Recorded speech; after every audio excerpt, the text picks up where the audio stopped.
عطشان للحنان والدفا، شيل الحواجز افتح الجدران، قلبي عطشان للحنان والدفا، شيل الحواجز افتح الجدران،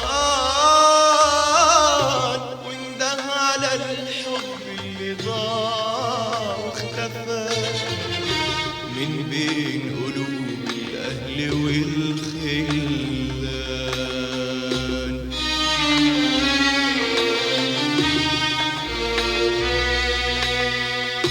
وانا قلبي عمره ما كان حجر، قلبي جناح رحمة وظل ووفاء، مال وانكسر من قسوة الحرمان، مال وانكسر من قسوة الحرمان.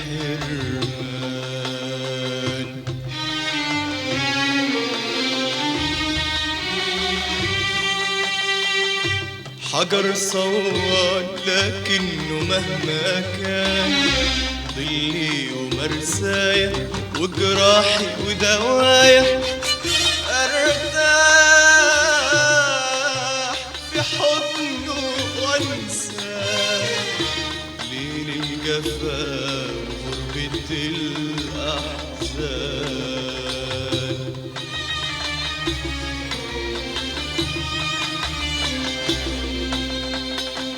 ليل الجفا وغربة الأحزان.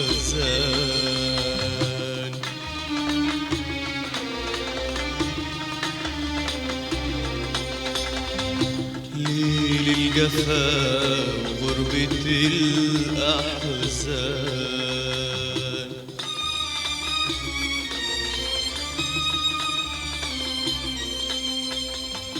ليل الجفا وغربة الأحزان.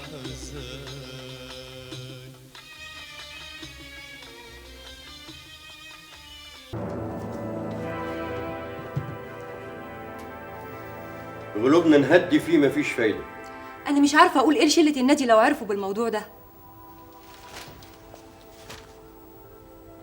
شلة النادي مالها وما الموضوع زي ده؟ إزاي بقى؟ لما يعرفوا إن أخو جوزي حرامي سرق الخشب وحرق المخزن، دي مش تبقى فضيحة لينا كلنا وليا أنا بالذات؟ عندك حق. وهو فين الأستاذ؟ ما جاش ليه يشوف له حل في المصيبة دي؟ ولا هو قاعد هناك وبيحضر التحقيق وعامل محامي العيلة؟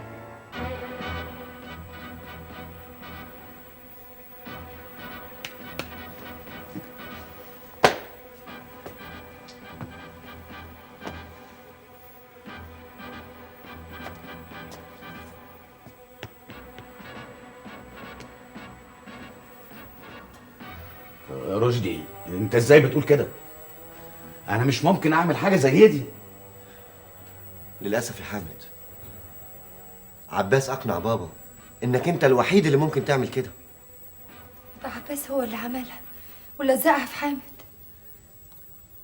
المبررات اللي قالها عباس مقنعة لبابا، لكن للأسف مفيش مبررات مقنعة ضد عباس. حامد، أنت كنت مضيت على أذون صرف خشب من المخزن.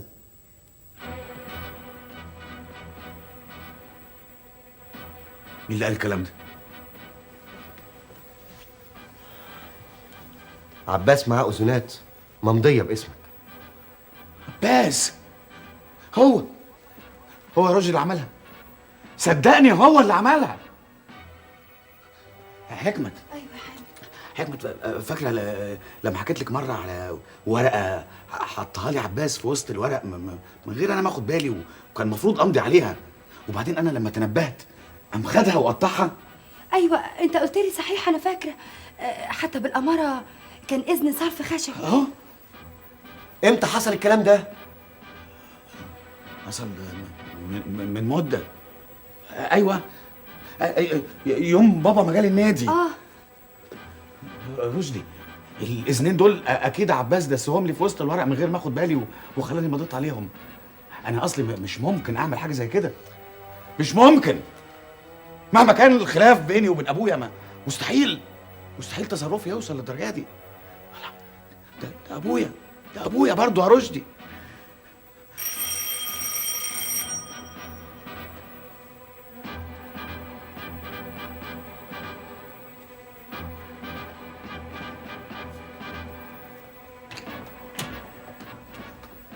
دي شقة الأستاذ حامد عبد القوي؟ أيوة يا شاويش. حضرتك؟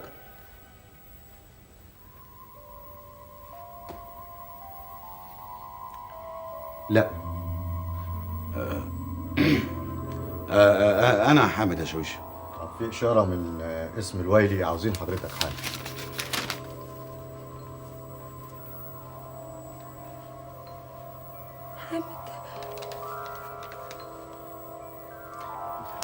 ما تخافيش يا حاج، أنا جاي معاك يا حاج.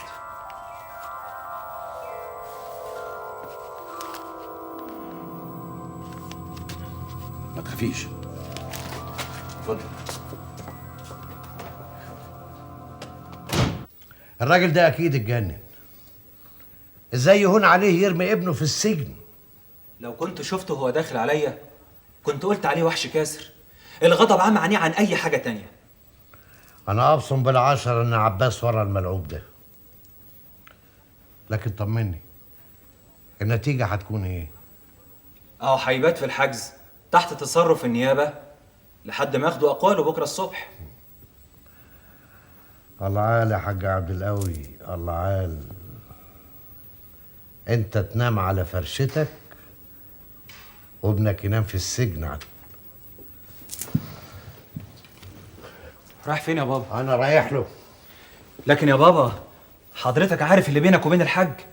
اذا فضلنا كلنا ساكتين مين يقول كلمه الحق؟ مين اللي يقف في وش عبد القوي ويقول له مكانك؟ اصحى لنفسك يا حاج، ده ضناك. الضنا غالي، اغلى حاجه في الدنيا.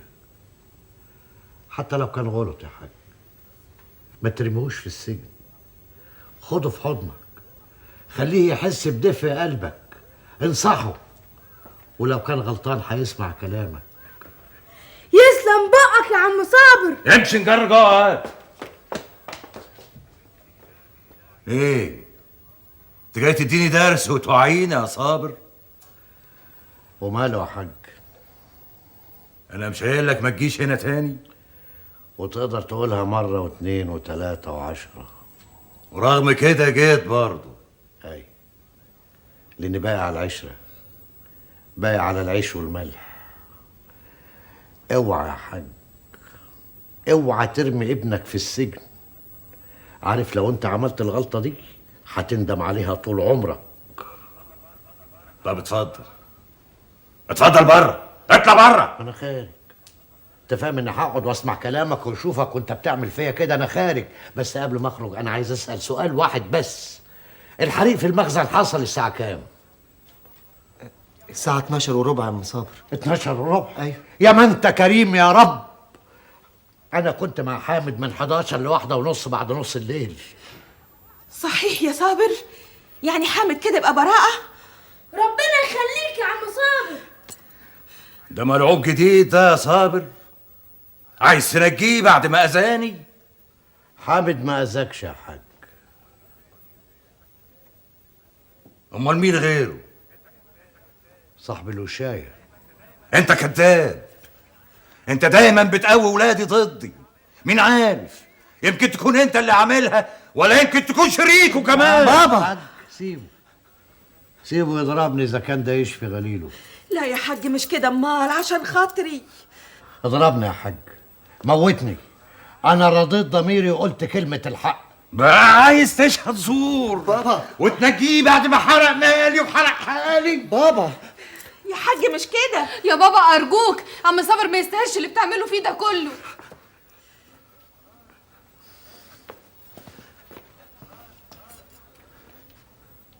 خلاص كلكم عايزين تحموه مني؟ كلكم موافقين على اللي بيقولوا ده واللي بيعملوا ده؟ كلكم عايزين تنجوا حامد بعد اللي عملوا فيا؟ كلكم راضيين عن كده؟ راضيين عن كده؟ طبعا، ما انتوا اصلكم مش ولادي، كلكم مش ولادي، انا بريء منكم بريء منكم. لا ما تقولش كده يا حاج، الف بعد الشر، دول ما يخرجوش عن طوعك ابدا يا حاج. لا ابدا، دول كلهم ضد يا حاجه، وانت كمان اولهم. انت يا رشدي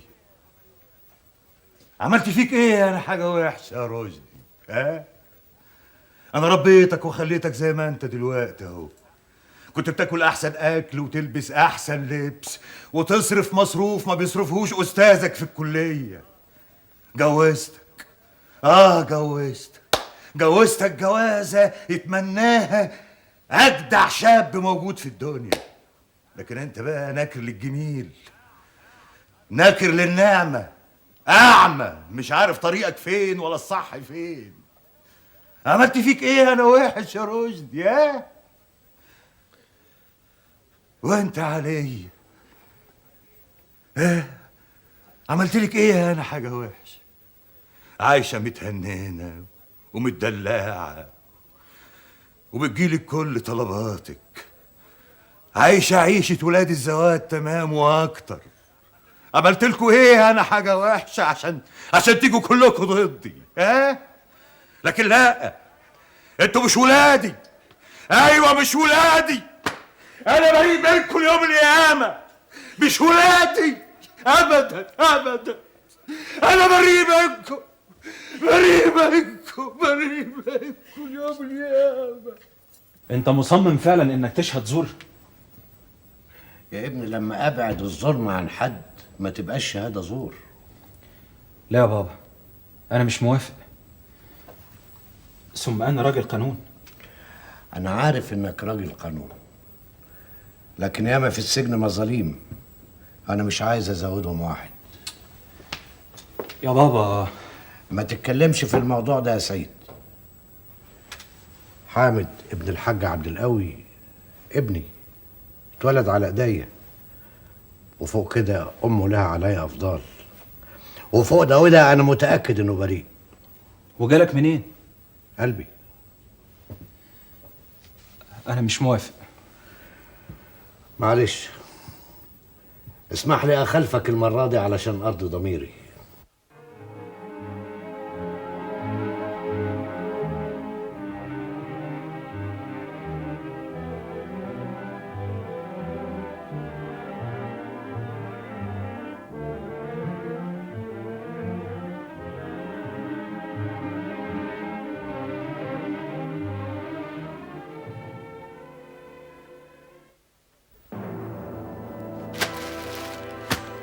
الفضيحة مش هتكون بس في النادي، دي في البلد بحالها. والله يا بنتي ما انا عارف انا شخصيا هعمل ايه. هقول ايه لاصدقائي ومعارفي؟ هتقول ايه؟ هتقول ان اخو جوز بنتك حرامي؟ مش هي دي الحقيقة؟ صباح الخير. صباح الخير. رايح فين؟ رايح النيابة. الموضوع يظهر تطور خطير. ربنا كبير. السلام عليكم. انا اعصابي مش قادرة تستحمل اكتر من كده. معلش اصبري شويه لغايه ما نشوف الحكايه هتنتهي على ايه. الخبر نزل في الجورنال.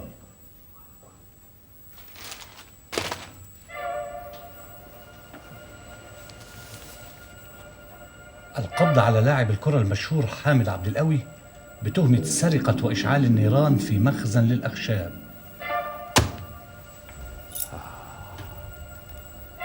خسارة، يا ريتنا كنا لحقنا نشيل كام شيلة قبل المخزن ما يولع. ده انا دبسته تدبيسه قدام وكيل النيابه. ما أنا عارفك وعارف أفكارك لما الشر يجيلك، لكن قول لي الحاج قال أوله؟ هيروح بكره الصبحيه. الواد بايت في التخشيبه من النهارده. انا لازم اربيه، هعرفه ازاي يمد ايده على اسياده واسياد اللي خلفوه. ما انت كمان عملت حريقه في العيله اقوى من حريقه المخزن. أنا يقول لي اصرف نظر عن عليه. طيب ما اعرفش. يعني في اعتقادك مين ممكن يكون عمل كده؟ معرفش.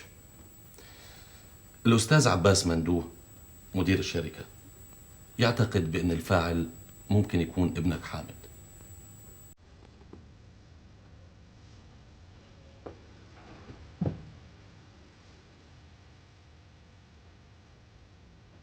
معرفش.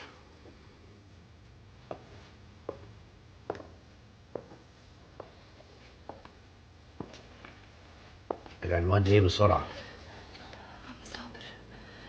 سامحني، انا ما اعرفش ان قلبك كبير قوي كده. بلاش نضيع الوقت في كلام لا هيودي ولا هيجيب. ادينا على العنوان وبعدين هنتفق احنا هنقول ايه. حاضر.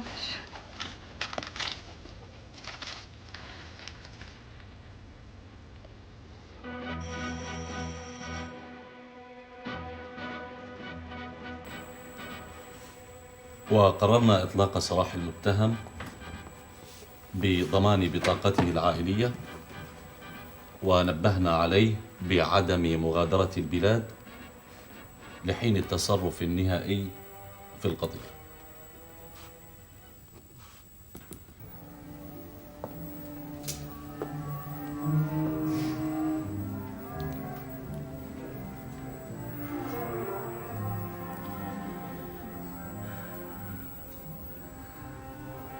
قلبي ما طوانيش ان اتهمه قدام النيابه. ما رضيتش برضه ان اكون انا السبب في حبسه. الله يجازي اللي كان السبب. بيتنا كان اسعد بيت، عين وصابتنا يا اخواتي، قلبت حالنا كده. الاب بيحلم بالعيال والسعاده وراحه البال، بيحلم انه يشيل ولد الولد. وانا ولادي شايلوني الهم، طفوا الفرحه جوا قلبي. يعني هم يا عيني في ريحة الفرحة في قلوبهم.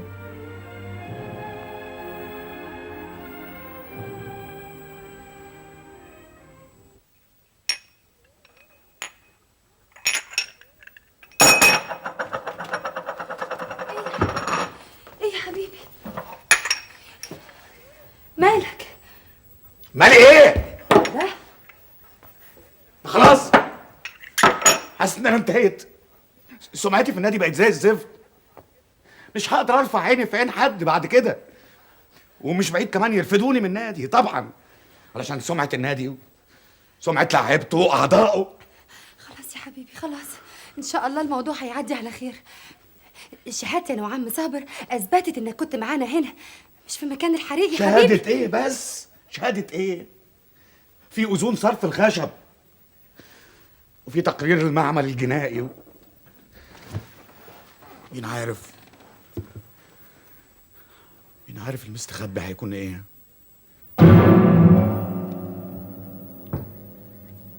بابا انا عايزه اسافر اسكندريه.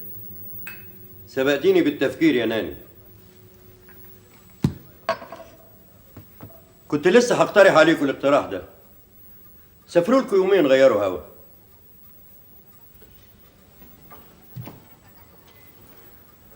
ونبعد عن المشاكل. لكن انا بقى مش هقدر اسافر. ليه؟ عشان موضوع حامد لسه ما خلصش. وانت هتعمل ايه الموضوع حامد؟ هو يقصد باعتباره محامي يعني. البلد مليانه محاميين غيره. من غير ما اطول في تفاصيل، انا مش ممكن اسافر الا لما موضوع حامد يخلص خالص. وكمان لازم اعمل ترتيبي في المكتب اللي انا شغال فيه. اسيبهم كده على فجأة واقول لهم ان انا مسافر اسكندرية مع المدام. سامع يا بابا؟ طب انا هسافر لوحدي. تفتكري ده ممكن يحصل يا هانم؟ لا بقى، ده تحدي. ما اظنش ترضى اني كل شويه ابعت اجيب الحاج. بابا دخله ايه في الموضوع ده يا عمي؟ دخله كبير قوي. انا شخصيا ابتديت ازهق. وانا فعلا زهقت. سيبه يا بابا، هو انا هتحايل عليه؟ انا هسافر بكره، يعني هسافر بكره، واللي يحصل يحصل.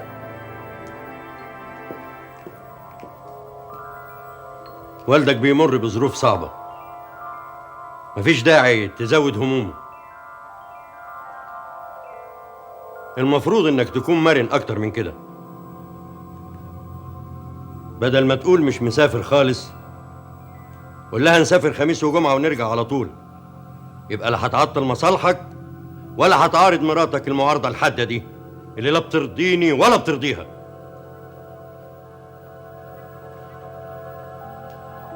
وديك شفت انها ما بترضيش والدك هو كمان.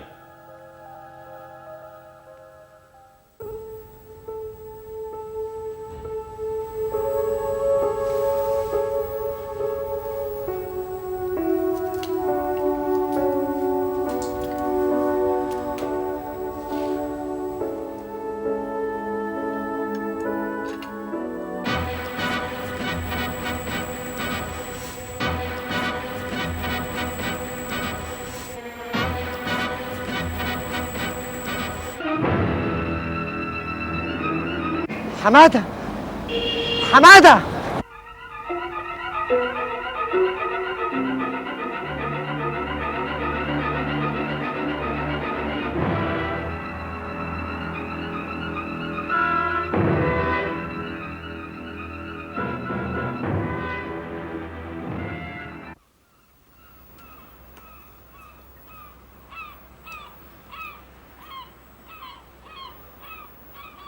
وحشتني، وحشتني يا حماده، وحشتني.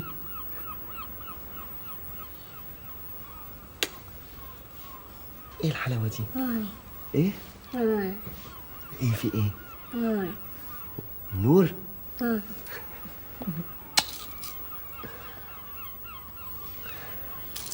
ليه عملت كده يا نوح؟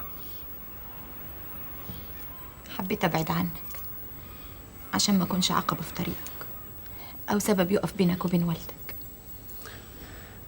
انت خليتيني اتعس مخلوق في الدنيا. كنت فاكرة انك هتنسيني. انساكي؟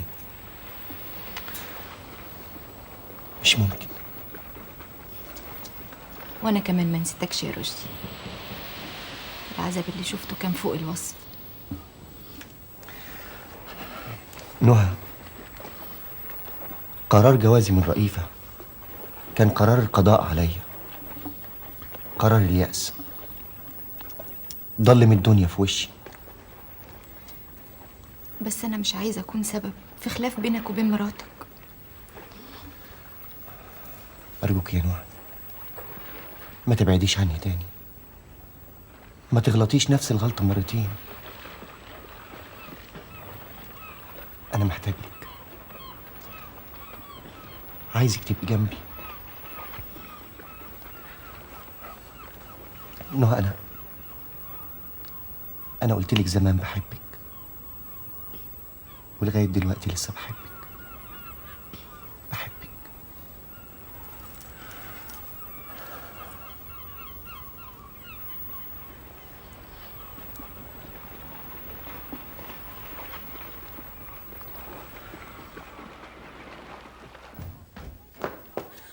أنا خلاص مش ممكن أعيش مع لحظة واحدة بعد كده. بابا أنا لازم أطلق دلوقتي حالا.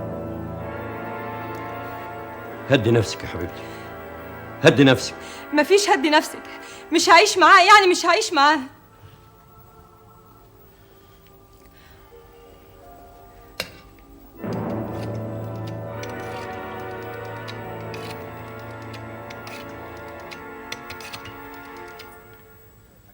الو، الحاج عبد القوي، انا سالم.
رشدي؟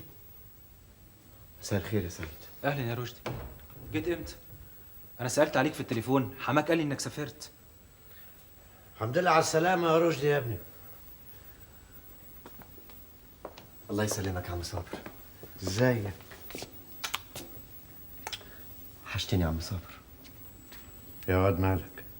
في ايه يا ابني؟ انا سبت رئيفة. لا حول ولا قوة إلا بالله. ليه بس يا ابني؟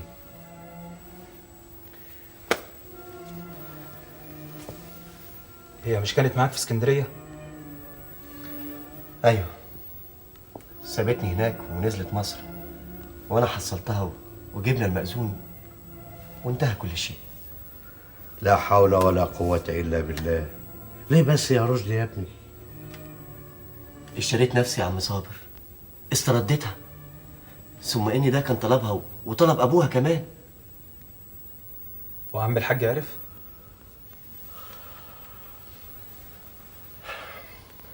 لا يا سعيد، انا لسه ما رحتلوش. انا جيت عندكم هنا الاول عشان اريح نفسي معاكم واستعد كمان للتجربة الجاية. في بيتك يا ابني، في بيتك. تحب أعمل لك كوباية شاي ولا أجيب لك لقمة تاكل أحسن؟ انا فعلا يا عم صابر ما دقتش ولا لقمة من اول اليوم، لكن ماليش نفس. افضل الشاي دلوقتي. يا ما كلمته ويا ما قلت له ما سمعش كلامي. واسمع كلام ازاي؟ مش أنا الساعي بتاع مكتبه؟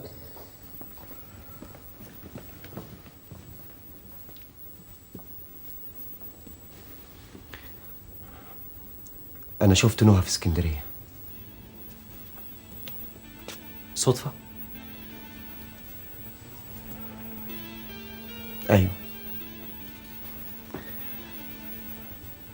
نقلت نفسها مخصوص اسكندرية عشان تبعد عني، عشان سمعت بابا وهو بيقول لي ان لو خالفت اوامره لا هكون ابن ولا يعرفني.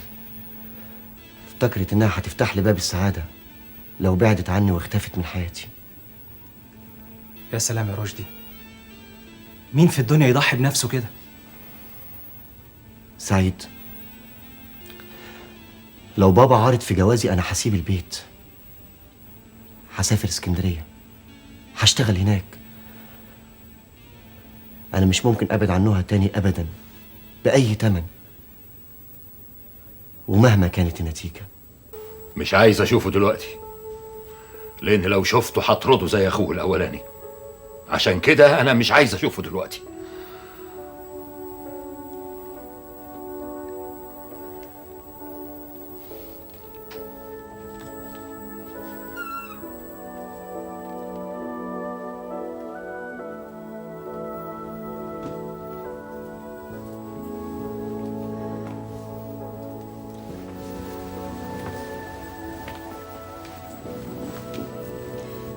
لقيته نايم يا حبيبي.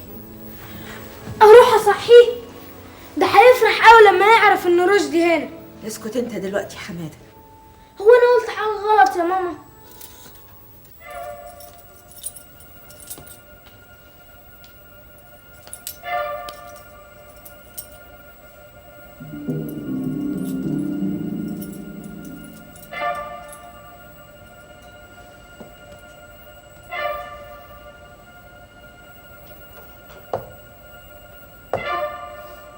وبعدين يا عباس، وبعدين المسائل لعبكت قوي. أنا بفكر في حاجة مهمة قوي. قول يا سيدي، ما انا عارف افكارك، لما الطاسه تسخن قول. بفكر في خبطة كبيرة وبعدها سيب الشركة دي بقى يا ولده تنهد على راس صاحب. تعجبني عباس، رجل على رجلك. أنا بندم إن إحنا ما شدناش أكبر كمية من مخزن الخشب قبل ما يولع.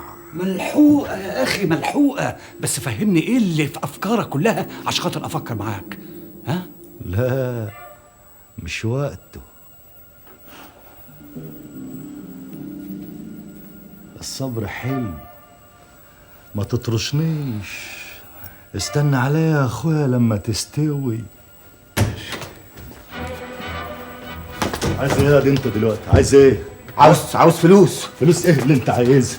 الواد عيان، عايز اوديه الحكيم. يا والله يروح في 60 داهيه. بالراحه يا عباس، بالراحه.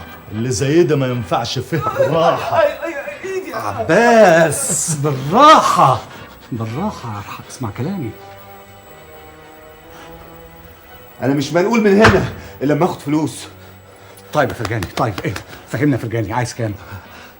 عاوز 200 جنيه. نعم 200 جنيه. تعالى جبنك ب 200 جنيه. تعالى جبنك ب 200 جنيه يالا. مش كفايه اني كنت هتحرق انا الاخر. حاضر يا فرجاني، حاضر.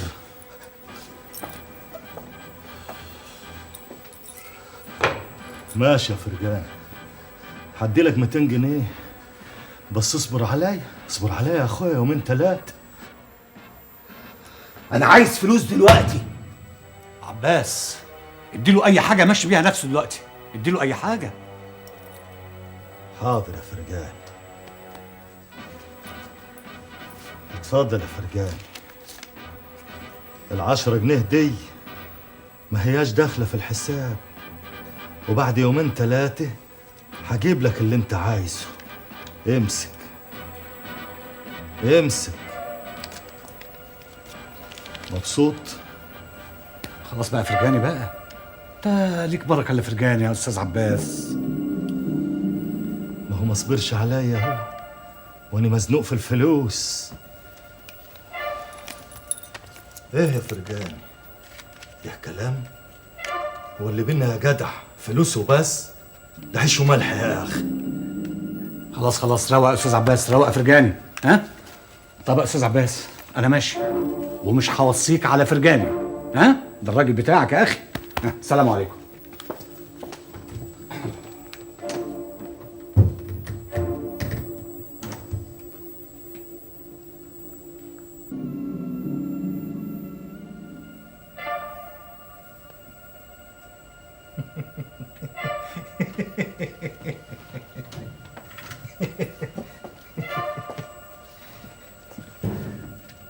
اهدي يا فرجان، ايه يا فرجان اللي انت عملته فيا دي؟ ده كلام؟ لا انا زعلان قوي، واخد على خاطري. ما تخافش. معقول يا فرجان اللي انت عملته فيا دي قدام الناس كده؟ ده احنا اخوات يا جدع. تعال.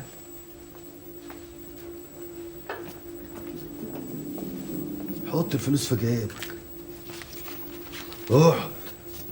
اقعد ما تقعد بقى، ما احنا اخوات. ما تجيش يا عباس بيه. بالك يا فرجاني، انا كنت استنى من مخاليق الله كلهم يعملوا فيا اللي اتعملت الا منك انت يا فرجان. ده انا صعبان عليا قوي. ليه كده ليه؟ ده انا فاهم ان احنا اخوات وحبايب ونبقى ستر وغطا على بعضينا كده اهو. تفضحني كده قدام الغرب؟ في ودني قول لي في ودني اللي انت عايزه ايه وانا تحت امرك. عمريش اتاخرت ابدا، عمريش طلبت مني فلوس وقلت لا ابدا. بدل وجبت ايه تاني؟ لا لا لا لا لا لا لا لا، دي غلطه كبيره قوي. هو الواد ابنك ده مش زي ابني؟ ها؟ ايوه. تعمل فيا كده؟ سامحني يا عباس بيه. طب اتزنقت في فلوس يا ولاد وماله؟ اتزنقت النهارده بكره تتحل. تصدق بايه؟ انا لما حدين النهارده هجيب الفلوس واودي الواد للدكتور. ماشي الكلام؟ ماشي. خلاص تعدي عليا بس في البيت كده قيمة ساعة ونص وايمها انت كده مع نفسك. انا هروح البيت بس، ده انا تعبان هلكان، بس اغسل وشي كده واغير هدومي وهفوت على الواد ابن خالتي اخد منه عربيته واروح واخد الواد حطه فيها وعلى راسي من فوق على دماغي ودماغ اللي خلفوني اودي الواد للدكتور كده. صافي يا لبن؟ صافي. حبايب ربنا ما يحرمنيش منك يا عباس بيه. يلا تروح تجيب لي العيال فاكهه، ها؟ تخش كده عند الواد الفكهاني صدرك مفتوح قول له هات قفص برتقان وقفص استفند وقفص موز هات القفص اللي في الدكان كلها. ده انت لما بتبقى رايق بتبقى السكر يا فرجان. ايه اللي جرالك؟ يلا اصحى.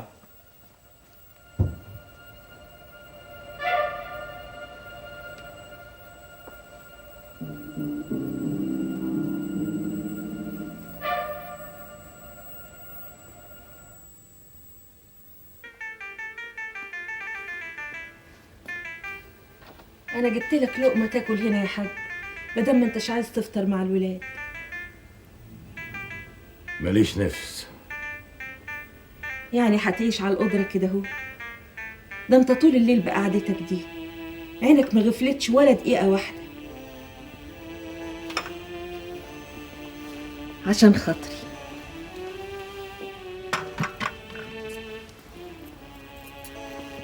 احنا محتاجينك يا اخوي.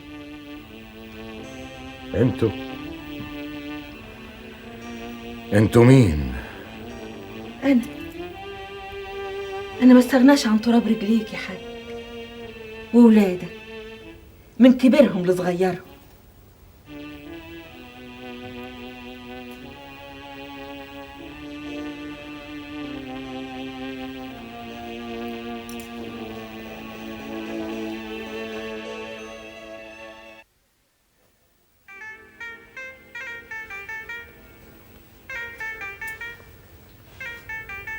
محدش فيكم برضه عاوز ياكل؟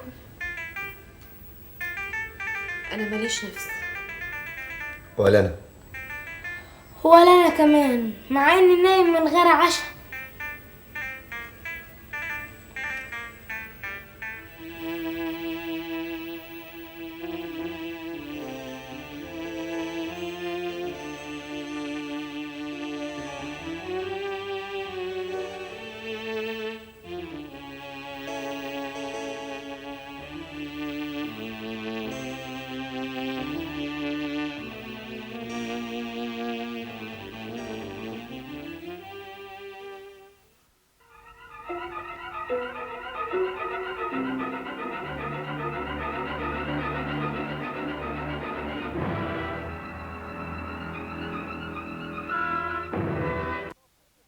ها ايه رأيك في الموقع ده يا فرجان؟ مش جميل؟ عايزين بقى نشتري حتة أرض للحاج هنا. بس دي هو يا عباس بيه، هنشتريها للحاج ليه؟ أصل هنعمل فيها كده مشروع تمليك. تمليك؟ هنعمل هنا بقى قرافة تمليك. طب والناس هتعرف تيجي هنا ازاي بس يا عباس بيه؟ وايه اللي يجيب الناس هنا يا اخوي؟ عشان يطلعوا على الميتين بتوعهم. مش لو عرفوا ان ليهم ميتين هنا؟ ها؟ قطعا هيعرفوا عباس بيه لما عباس بيه انا ما عملتش حاجه. الشاهد على روحك يا فرجاني. عباس بيه هتفضل يا اخويا كل شويه تنط لي كده عايز فلوس عايز فلوس؟ ايه حنفيت فلوس انا ولا ايه؟ عباس بيه فاهم ازاي؟ عباس بيه احلف لك بيه ان انا محتاج. لا يا شيخ، الشاهد على روحك يا فرجاني. عباس بيه ابوس رجلك عتقني، وانا هعيش خدام تحت جزمتك طول العمر. لا يا اخويا، انا مش عايزك خدام تحت جزمتي، انا اضمن لي بقى ان انا اخلص منك هنا الاول. ابوس ايدك فاهم يا عباس ازاي؟ بيه. ابوس ايدك يا عباس بيه.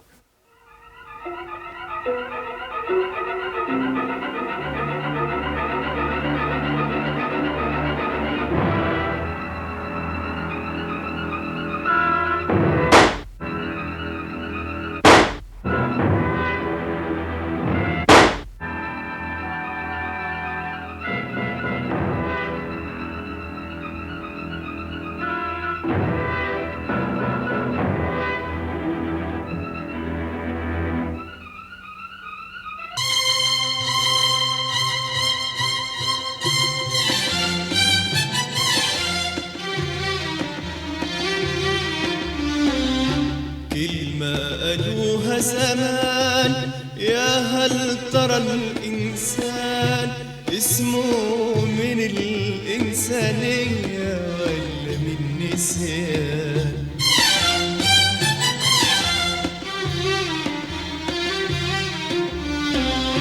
كلمة زمان، يا هل ترى الإنسان اسمه من الإنسانية ولا من نسيان؟